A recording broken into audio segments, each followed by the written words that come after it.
Sir నమస్కారం sir. నమస్తే అండి. సార్ జగన్మోహన్ రెడ్డి గారి పైన పలు సెక్షన్ల కింద అయితే కేసు నమోదు చేశారు సార్. అంటే సింగయ్య మృతికి సంబంధించి అది జగన్మోహన్ రెడ్డి గారి కారు కిందే పడి అతను చనిపోయారని చెప్పేసి ఏటుగా కూడా ఆయన్ని చేర్చడం జరిగింది. సో దీనికి సంబంధించి మరి లీగల్‌గా ఏం జరిగే అవకాశం ఉంది? అండ్ దీన్ని ఎక్కువగా పెద్ద మొత్తంలో జగన్మోహన్ రెడ్డి గారు ఇది అన్నట్టుగా వీడియో మొత్తం కూడా సర్క్యులేట్ చేయడం చూస్తూ ఉన్నాం సార్. మరి ఇది ఎటువంటి ప్రభావం జగన్మోహన్ రెడ్డి గారిపై చూపించే ఛాన్స్ ఉంది? దీనికి సంబంధించి మీరేం చెప్తారు సార్? అంటే ఏట్కూరు రోడ్‌లో జరిగినటువంటి ప్రమాదం ఇది. సింగయ్య అనే ఒక వ్యక్తి చనిపోయాడు, వృద్ధుడు. వీళ్ళ కాన్వాయ్ పర్టిక్యులర్‌గా ఈయన వస్తున్నటువంటి ఫార్చ్యూనర్ కింద పడి చనిపోయాడు అతను అనేది క్లియర్‌గా వీడియో ఎవిడెన్స్ ఉంది అనేది ఎస్పీ గారు చెప్తున్నారు. గుంటూరు జిల్లా ఎస్పీ సతీష్ కుమార్ గారు చెప్తున్నారు అన్నమాట. ఈ ప్రాసెస్‌లోనే నిజానికి దీనికి వాహనాల అనుమతి లేదు. 3 వాహనాలు అని, తర్వాత 14 వాహనాలతో కాన్వాయ్ వెళ్ళినా అడ్మిట్ చేయొచ్చు, కానీ ఇది 50 వాహనాలతో కాన్వాయ్ వెళ్ళటం జరిగింది అనేది ఆయన చెప్తున్న వెర్షన్. సతీష్ కుమార్ గారు చెప్తున్నటువంటి వెర్షను. అయితే ఈ క్రమంలో పేర్ని నాని, అలాగే విడుదల రజనీ లాంటి నాయకులు కూడా ఉన్నారు. వైవి సుబ్బారెడ్డి వీళ్ళందరూ కూడా ఉన్నారు దానిలో. వీళ్ళందరినీ కూడా కేసు పరిధిలోకి తీసుకురావడానికి ఏదో ప్రయత్నం జరుగుతున్నట్టుగా వార్తలు అయితే బయటకు వస్తున్నాయి. కానీ నిజానికి ఈ సంఘటనకు సంబంధించి జగన్ని చూడటానికి, లేకపోతే జగన్తో తమ ఇబ్బందులు చెప్పుకోవడానికి కావచ్చు, ఏదైనా కావచ్చు, జనం రోడ్డు మీదకి రావటం అనేది ఒకటి జరుగుతుంది. రెండోది కార్యకర్తలు కూడా మొబలైజ్ చేస్తారు. అంటే మాబ్ మొబలైజేషన్ అనేటువంటి ఒక కార్యక్రమం అనివార్యంగా జరుగుతుంది. అంటే నేను వచ్చాను, అక్కడ జనం లేరేంటి, నిర్జనంగా ఉందేమిటి అంటే పొద్దున్న నాయకుడు లోకల్ పార్టీ లీడర్స్ని నిలదీసే ప్రమాదం ఉంటుంది. అందుకని వాళ్ళు కూడా మొబలైజ్ చేస్తారు. అయితే ఉన్నటువంటి ఏరియా, దానికి లిమిటేషను, ఈ వెహికల్ మూమెంటు, దానికి సంబంధించిన ప్రాపర్ కేర్ తీసుకోకపోతే చాలా సందర్భాల్లో ఇలాంటివి జరుగుతాయి. ఇప్పుడు రాజకీయ సభలు జరిగినప్పుడు అక్కడ వేదికలు కూలి జనాలు చనిపోతూ ఉంటారు చాలా సందర్భాల్లో. ఈ మధ్య కాలంలో కూడా చూసాం మనం. తెలుగుదేశం పార్టీకి సంబంధించిన ఒక వేదిక కూలింది. మరి వాళ్ళ మీద క్రిమినల్ కేసులు పెట్టి ఇదే లెవెల్లో హడావిడి చేశారా అనేది ఒకటి చూడాలి. ఇలా జరుగుతాయి. అప్పుడు అంటే చాలామందికి కొంచెం ప్రామినెంట్గా గుర్తుండే విషయం ఏంటంటే, గోదావరి జిల్లాలో రామారావు గారు ఎన్నికల ప్రచారం చేస్తూ ఉండగానే జనాలు ఆయన రావటం 2 గంటలు 3 గంటలు లేట్ అయినా అక్కడే కూర్చునేవాళ్ళు, అక్కడే వంటలు చేసుకుని అక్కడే ఉండేవాళ్ళు రోడ్ల మీద. ఆయన ఏం చెప్తాడో వినటం కోసం అలా వెయిట్ చేసేవాళ్ళు జనాలు ఓపికగా. ఈ వెయిట్ చేసే క్రమంలో ఒక గ్రామంలో చెరువు గట్టున జనాలు అందరూ ఉన్నారు. ఈయన వెహికల్ చైతన్య రథం వస్తుంది. చైతన్య రథం హరికృష్ణ గారు నడిపేవారు ప్రధానంగా. ఆయన డ్రైవ్ చేస్తున్నాడు, లోపల రామారావు గారు ఉన్నారు. అది వాహనం వస్తుంది. సడన్గా ఆ చెరువు గట్టు మీద ఉన్న వాళ్ళకి లైటింగ్ అదంతా చూసి వాళ్ళు వెహికల్ వస్తుందని రోడ్డు మీదకి వచ్చేసారు. ఇది ఒక్కసారి అన్కంట్రోల్ అయిపోయి వెహికల్ జనంలోకి వెళ్ళింది. అక్కడ 2-3 గాయపడటము అవి జరిగినాయి సంఘటనలు. చనిపోవడం కూడా జరిగింది. ఇన్సిడెంట్, ఒక క్యాజువాలిటీ కూడా ఉంది. ఉన్న సందర్భంలో ఆయన వేరే డ్రైవర్ని పిలిపించుకున్నాడు. స్పాట్లోనే ఆయన రియాక్షన్ అంటే ఒక రకంగా టోటల్గా ఇన్సిడెంట్ పట్ల ప్రజలు కన్వే అయ్యే పద్ధతిలో ఆయన రియాక్ట్ అయ్యాడు. ఆ రియాక్షన్ వలన ఆ సమస్య అక్కడితో సమసిపోయి అది ఒక ప్రచారంలోకి తీసుకెళ్ళాలి, అవతల వాడి మీద దాడి చేయడానికి ఒక ఆయుధంగా వాడుకునే అవకాశం అవతల పార్టీ వాళ్ళకి ఇవ్వకుండా దాన్ని అక్కడే సద్దుమణిగేలాగా చేయగలిగాడు ఆయన. ఇక్కడ ఈ సందర్భంలో కూడా జగన్ అలా చేసి ఉండాల్సింది. నిజానికి దిగి అక్కడ వెంటనే ఆ సింగయ్య కుటుంబానికి సహాయ చర్యలు, ఇవన్నీ కార్యక్రమాలు ఇమ్మీడియట్గా జరిగిపోయి ఉంటే కనుక అవతలాల చేతిలోకి ఆయుధంగా వెళ్ళటానికి కొంత ఇబ్బందికరంగా తయారయ్యేది పరిస్థితి. కానీ ఇది ఇప్పుడు విపరీతంగా ఈ ఇన్సిడెంట్ని వాడుకునే ప్రయత్నం అధికార పార్టీ చేస్తోంది. అంటే వాళ్ళు కూడా సింగయ్య పట్ల ఉన్నటువంటి సింపతి కంటే కూడా ప్రతిపక్ష పార్టీని కంట్రోల్ చేయడానికి ఒక అద్భుతమైన వెపన్ని సింగయ్య మనకి అందించాడు అనేటువంటి ఒక ఆలోచనతో ఈ యాక్టివిటీ చేస్తున్నట్టుగా కనిపిస్తోంది. అంటే ఇలాంటి సంఘటనలు జరిగినప్పుడు స్పందించే దాన్ని మించి స్పందించడం జరుగుతోంది. ఇప్పుడు ఈ మాటలు మాట్లాడితే జగన్మోహన్ రెడ్డికి అనుకూలంగా నేను మాట్లాడుతున్నాను అనే అభిప్రాయపడేవాళ్ళు లక్షల మంది ఉన్నారు. అంటే ఒక విచిత్రమైనటువంటి లైన్ గీసేశారు మనసుల్లోనే. ఎవరంటే తెలుగుదేశం పార్టీ మీద ఎవరు ఏ రకమైన క్రిటిసిజం పెట్టినా వాళ్ళని ఒక ఘాట కట్టేసి మాట్లాడటం అనేది ఒక కార్యక్రమంగా మారిపోయింది. ఇది తప్పు.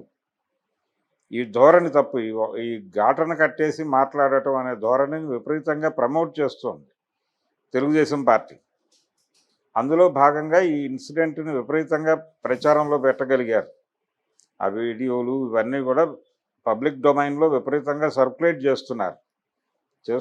జగన్ని ఎట్టి పరిస్థితుల్లోనూ ఈ కేసులో అరెస్ట్ చేస్తారు, ఆయన మీద క్రిమినల్ కేసులు చాలా నమోదైపోయినాయి సెక్షన్స్ కింద అన్న పద్ధతిలో చర్చలు జరుగుతున్నాయి. కానీ నిజానికి ఆల్రెడీ ఆ డ్రైవర్ ఉన్నాడు, రమణారెడ్డి అనుకుంటాను అతని పేరు, బహుశా అతనికి వస్తుంది కేసు. అంటే జగన్ డ్రైవ్ చేస్తే గొడవ వేరు, అప్పుడు జగన్ నిందితుడు అవుతాడు. అయితే ఇక్కడ బ్రెయిన్ బిహైండ్ అనే వ్యవహారంలోకి జగన్ని పట్టుకొస్తారు. బ్రెయిన్ బిహైండ్ అంటే ప్రభుత్వం అనుమతించిన వాహనాల కంటే ఎక్కువ వాహనాలని తీసుకురావాలి అనే నిర్ణయం అయింది కావచ్చు. ఆయన ప్రెజరైజ్ చేయటం వల్ల నాయకులు చేసుంటారు. కాబట్టి ఆ రోడ్డుకు ఉన్నటువంటి కెపాసిటీ, ఆ ఏట్కూరు రోడ్డుకు ఉన్నటువంటి కెపాసిటీ రీత్యా అన్ని వెహికల్స్ అలౌడ్ కాదు అనే విషయం మేము సైంటిఫిక్గా స్టడీ చేసి చెప్పిన మాట, దాన్ని ఆయన పట్టించుకోలేదు అనేది గుంటూరు జిల్లా ఎస్పీ గారి ఆర్గ్యుమెంట్. ఆ ఆర్గ్యుమెంటు, అక్కడ ఉన్నటువంటి వాతావరణము, అక్కడ ఉన్నటువంటి రోడ్డు స్థితిగతులు, వీటన్నిటినీ ప్రూవ్ చేస్తే అది ఇంటెన్షనల్గా జగన్ వాంటెడ్గా అక్కడ కాన్వాయ్ని డ్రైవ్ చేసే ప్రయత్నం చేశాడు అనేది లీగల్గా ఎస్టాబ్లిష్ చేయగలిగితే ఈ బ్రెయిన్ బిహైండ్ వ్యవహారంలో కుట్రదారులుగా జగన్మోహన్ రెడ్డిని, వైవి సుబ్బారెడ్డిని, విడుదల రజనీని, తర్వాత పేర్ని నానిని, వీళ్ళందరినీ ఇన్వాల్వ్ చేయొచ్చు అనే ఒక ఐడియాతో ఈ కేసుని కొంచెం సీరియస్గానే ప్రభుత్వం పట్టించుకుని ముందుకు తీసుకెడుతోంది అనేది మనకు ఆ వార్తలు చూస్తే అర్థమవుతుంది. ఓకే, ఇది పర్సనల్ ఎజెండాలో భాగంగానే నడుస్తోంది. దీన్ని పొలిటికల్గా తాము ఏ మేరకు వాడుకోవాలి అనే ఆలోచనతో వైసీపీ కూడా ఉంది. ఆ ప్రయత్నంలో వాళ్ళు ఉన్నారు.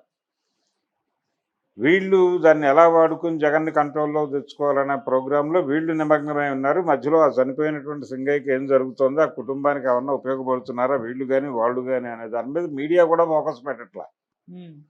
మీడియా ఇప్పుడు ఇమ్మీడియట్గా వెళ్ళిపోయి ఆ ఫ్యామిలీ దగ్గర కూర్చొని అక్కడి నుంచి ఏదైనా వార్తని ప్రపంచానికి తెలియజేసేటువంటి అవకాశం ఉంది, అవసరం కూడా, చేయాల్సిన పని అది. నీడ్ ఆఫ్ ది అవర్ అంటారు.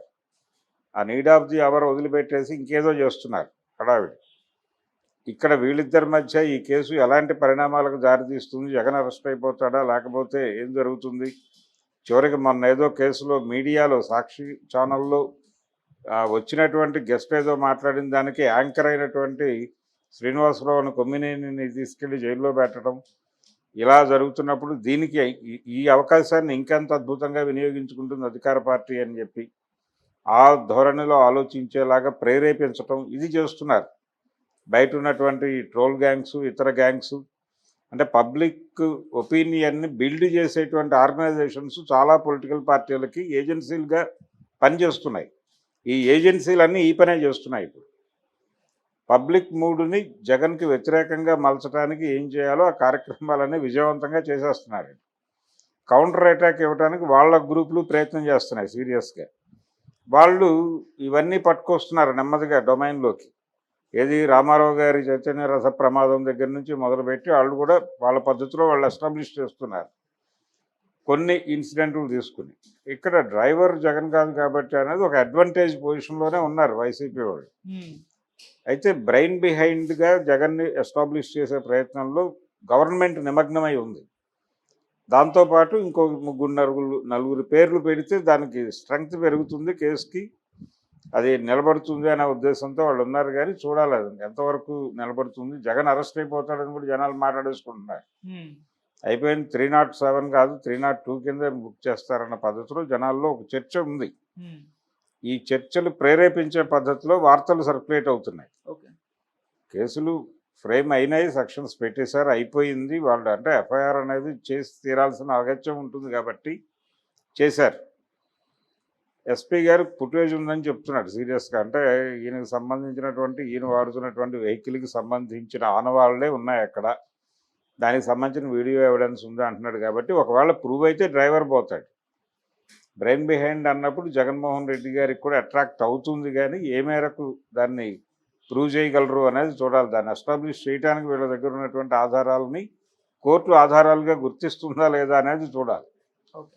అందుకని జగన్కి కొంత ఇబ్బందికరం. దీన్ని ఇంత ఇబ్బందికరంగా మారకుండా చేసుకునే అవకాశం ఉంది, కానీ దాన్ని ఆయన వినియోగించుకోలేదు. జగన్ దగ్గర ఉన్న ప్రాబ్లం ఏంటంటే ఆయన ప్రజలకి ఒక నాయకుడిగా అలా కనిపించాలనుకుంటాడు పై ఎత్తున, తప్ప జనంలో కలిసిపోయేటువంటి కండిషన్లో కనిపించట్లేదు. ఆయన యాక్సెస్ ఇవ్వట్లేదు ప్రపంచానికి. ఇప్పటికీ ప్రతిపక్షంలోకి వచ్చిన తర్వాత కూడా ఆయన అదే ధోరణిలో తన చుట్టూ కంచె కట్టుకుని బతికేస్తున్నాడు. ఈ కంచెకట్టుడు ధోరణి పోతే తప్ప ఆయన జనంలోకి వెళ్ళలేడు. జనం ఇష్యూస్ ఆయనకు తెలియవు, ఆయనకు కూడా జనాలకు తెలియదు. ఒక దారుణమైనటువంటి కమ్యూనికేషన్ గ్యాప్ అక్కడ ఓటర్కి, ఆంధ్రప్రదేశ్లో ఉన్న ఓటర్కి జగన్మోహన్ రెడ్డికి మధ్య ఒక తీవ్రమైన కమ్యూనికేషన్ గ్యాప్ ఏర్పడిపోయి ఉంది.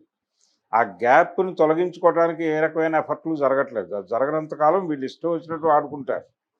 ఆ క్రీడలో భాగంగానే ఇప్పుడు ఈ కేసు సీరియస్ డిస్కషన్లోకి వచ్చింది. ఈ సింగయ్యని గుద్దేసిన కేసు ఓకే.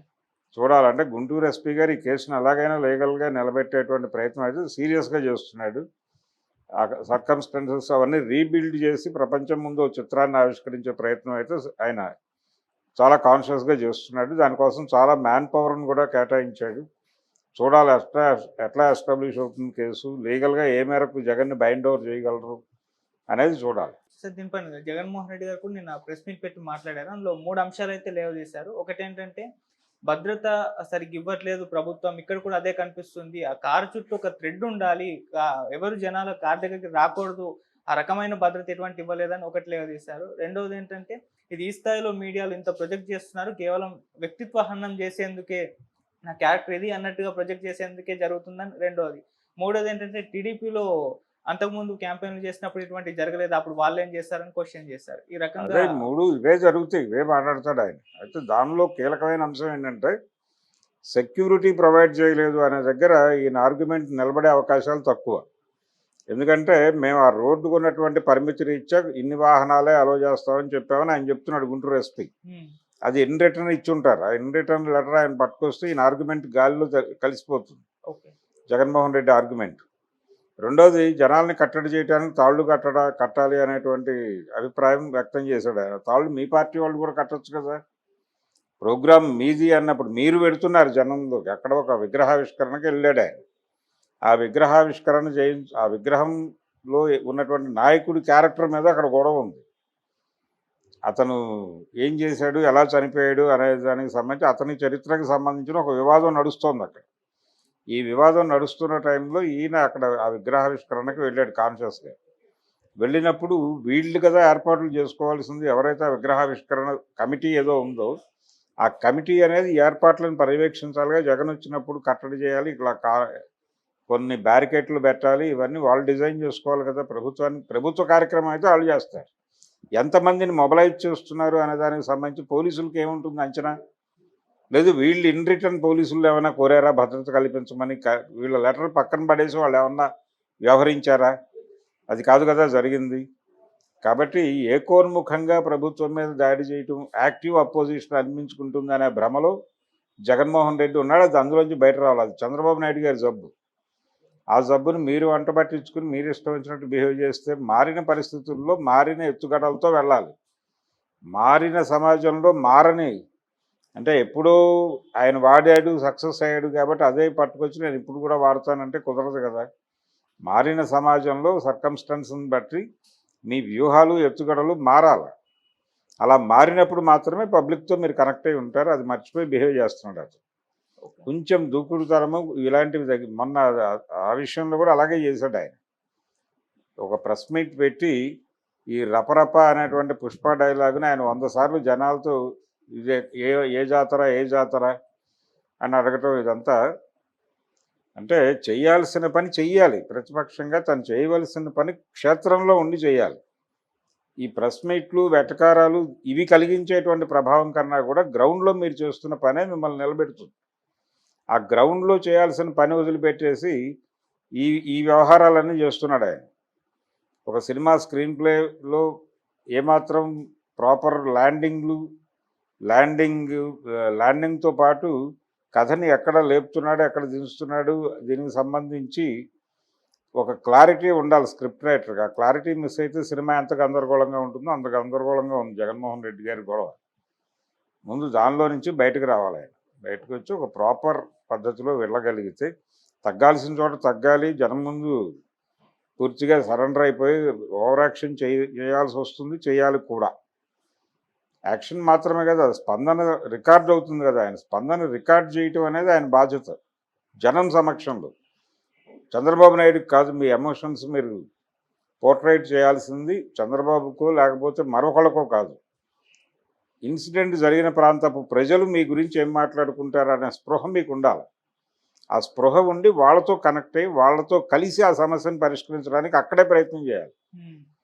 అదంతా గాలికి వదిలిపెట్టేసి వచ్చేసి నేను ప్రెస్ మీట్ పెట్టి నా ఇష్టం వచ్చినట్టు మారుతానంటే అలా కుదురుతుంది. జగన్మోహన్ రెడ్డి ఇప్పటికీ ఒక గందరగోళ పద్ధతిలోనే నడుపుతున్నాడు ఆ పార్టీని. దాని నుంచి ఆయన బయట రావాలంటే దైవాంశ సంభూతుడిని నేను ఇలాంటి ఒక సూపర్ పవర్స్ ఏమో ఉన్నాయి తనకన్నా ఒక యాటిట్యూడ్ కనిపిస్తుంది.